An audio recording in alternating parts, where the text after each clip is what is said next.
Hey everyone, how's it going? Christina here. Happy Monday and welcome back to another video. Starting the week off today with some turbo coverage for you all. I think most people have this in their portfolio. I know there's a lot of discussion around whether they should continue to hold it or sell it or buy more. So I just kind of want to do a thorough update today on the chart. We'll take a look at the all-time highs and all-time lows for the week as we always do. Take a look at exchange listings, see what's going on there. I think the springtime and into the summer is going to be a really important time for crypto. And I think it's projects like Turbo that really are going to pump significantly. So I will also be sure to give you my updated price prediction for December 2025 on this. But without further ado, as I always say, let's hop into the chart and we'll take it from there. Okay, so today we're working with the price of 21.53. Market cap is 148.63 million, so it's up a little bit, 1.02%. The 24-hour volume is also up significantly at 42.94%, and the volume is 60.43 million. We're starting with the 24-hour chart as we always do here. We have an all-time low of around 2007, and that's with two zeros and an all-time high of 2309. You could see that significance in the first 12 hours and then the second 12 hours. Significant incline that really started to take place just yesterday and into the early morning today, March 10th. So moving on into the 7-day view here, down a lot, 35.43%. All-time low is 002034 with an all-time high of 003336. And then moving on into the 1-month view, down 43.96% with an all-time low for this view of 2048 with two zeros and an all-time high of about 20402. And that's a little bit of a dip here. And then we see it more of a significant dip take place on the 2nd of March into the 3rd, down into the 6th, and down into the 10th. Moving on into the 1-year view, we're up 54.74%, however. And as you can see, this is just kind of a zoomed out view for the year, beginning with March, April of last year. We saw this actually, start to take off and spike. And, this is around like April, May, June, I want to say that's when people really started to pay attention to Turbo and opt into it. But I want to go into the all-time view, which shows you a completely bullish looking chart. Again, we see this spike happen around May 26th. By the 28th of May, we were already at 20945. So it hasn't really moved all that much. I mean, it's moved, but it's kind of back down to close to where it was in May of last year, right? So by no means are we back down at the bottom, but I think the question that everyone has is, okay, is this going to get another leg up? Is this going to start to pump again?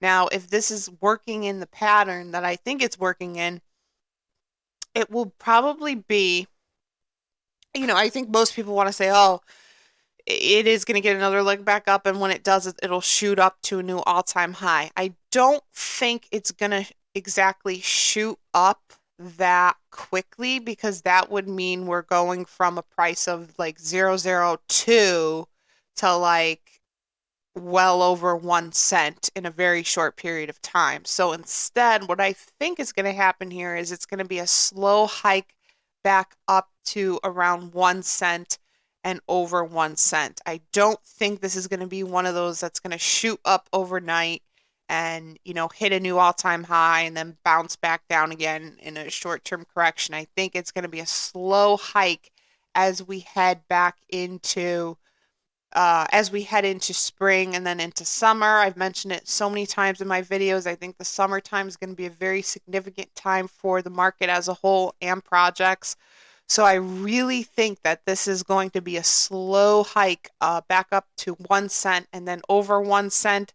Then it'll probably come back down again to about here, this 010 line, or maybe a little bit lower to 009 or 008, and then kind of pump up again to a new all-time high. So I think just because we've gotten so low here that it's going to be a slow hike rather than just a, overnight spike.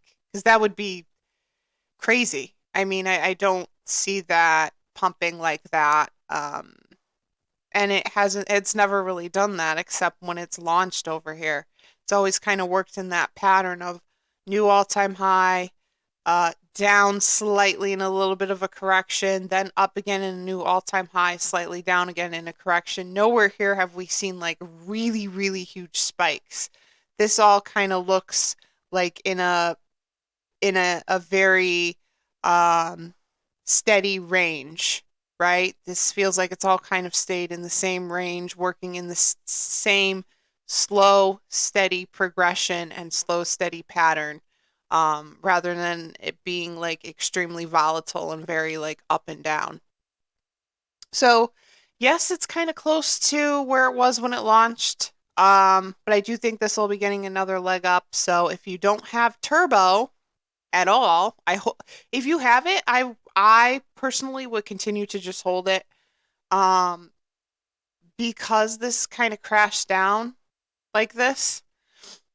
This is why I said I recommended to people many months ago, like 6 months ago. I was like, you guys should probably collect some profits right now when it was like up here and up here, right? And then leave a little bit in for the next leg up.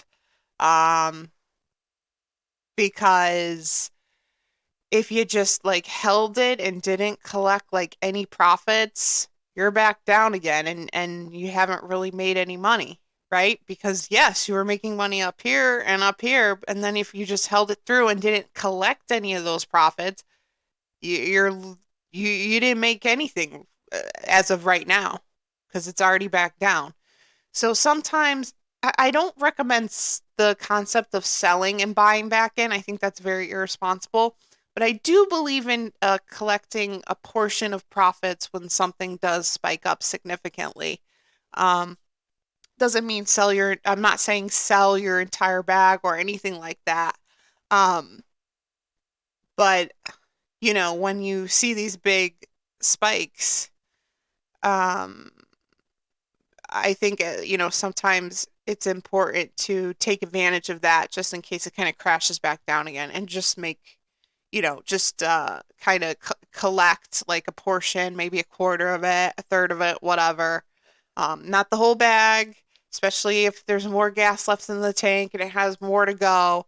Um, but I think the people who just held it through all of this and didn't really touch it, um, I think you're obviously losing right now and you haven't made any money, but I think you're going to end up making less than what you could have made if you kind of collected some of those profits when it was up here.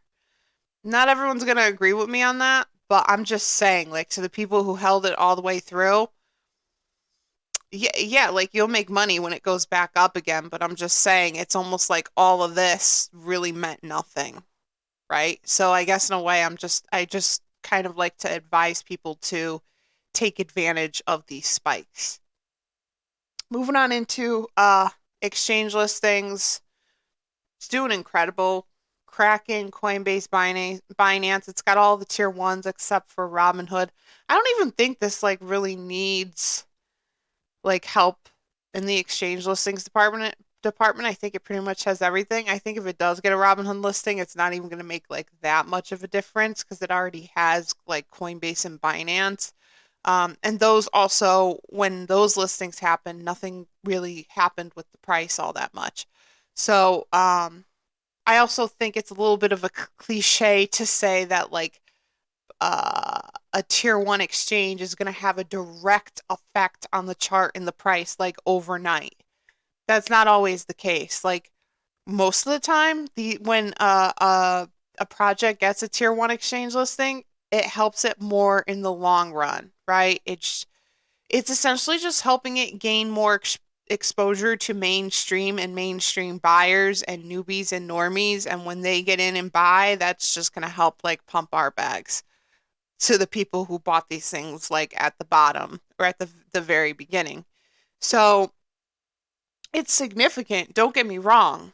And every project should, you know, get tier one exchanges or strive for that or make that a goal. It is very important to the success of the project. But I think there's this concept that like, a project gets a tier one and it's automatically going to pump, right? That's not always the case. So that's kind of just what I'm saying there. I think the tier one exchanges kind of help more like, for the long-term success of the project. Moving on over here to the community sentiment, 91% out of 92.7K votes are bullish on the project. I think that's great. Very small percentage of 9% is bearish. So the majority of people are still bullish on this project. My price prediction on this has not changed. I think this could get to around 50 cents this bull cycle. Again, I think we're going to see some significant movement towards the end of the spring, maybe, and then into the summer. Summertime, I think it's going to be like the golden age for all these projects. My intuition tells me that. I've heard so many people say that. I can't agree with it more. So, yeah, I would continue to hold this. If you have it, if you don't have Turbo, you could literally buy it right now. I think this is a great entry point, and it would be like buying it at the bottom or buying it right around when it launched. So get your eyes back on this project. Still, one of the greatest meme coins this bull cycle, in my opinion. Very valuable. Great project. And of course, I'll keep you posted on this as I always do. Just a few things before I end this video. Social media links are in the description section. Instagram, X, Discord server. Give me a follow on those. Check out my partnerships with Tangent Hardware Wallet and BITUNIX Exchange. I also have the monthly membership and the merch store. And of course, if you made it this far in the video, thank you so much for watching. Please like and subscribe. It is so appreciated. And I will see you all in the next video. Thanks, guys.